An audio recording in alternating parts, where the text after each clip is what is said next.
Hello, in this example, we will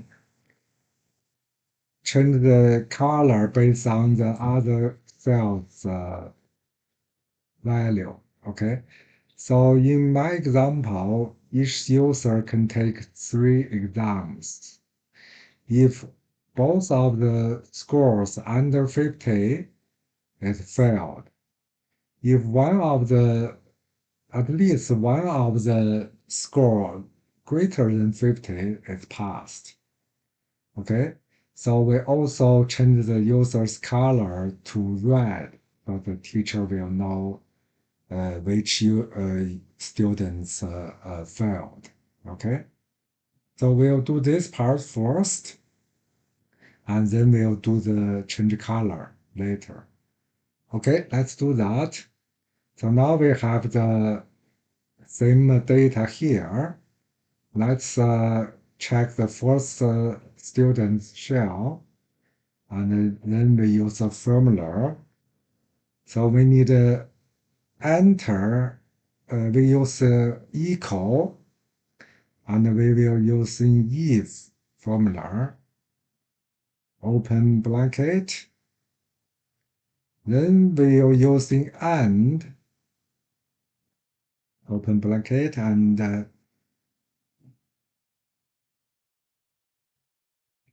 we select the first one, less than 50, comma, second one, less than 50, third one, I forgot the comma, third one, less than 50, close, then comma again.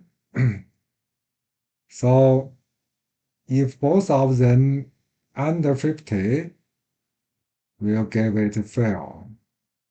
Double quote, then double quote, otherwise it's pass.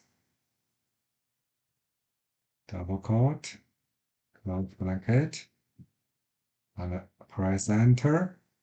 So the first one is failed. Okay.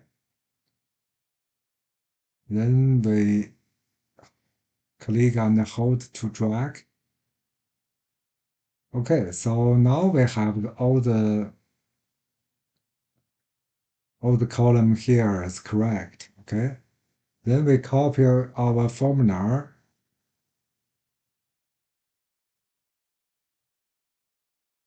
here. Okay. So next we need to change color. We only need this one and the parts. Okay. Copy. Now we switch to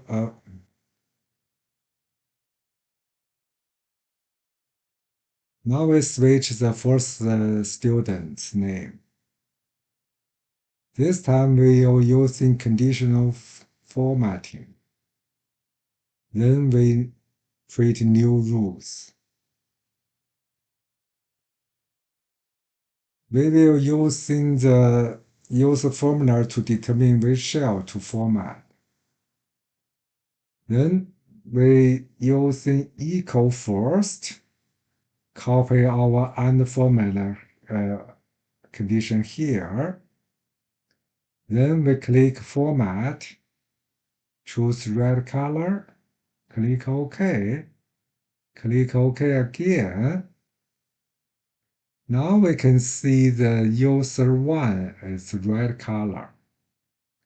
So the formatting here, we cannot using the, for example, if you're using the click it, using the $B, $2, it won't work, okay? So only using B2, don't using dollar here, okay? So after we first change the first color, this time we're using format printer. Okay, click format printer and format the other shells. Now we get the correct answer. Okay, so hope you enjoyed this video. Have a nice day.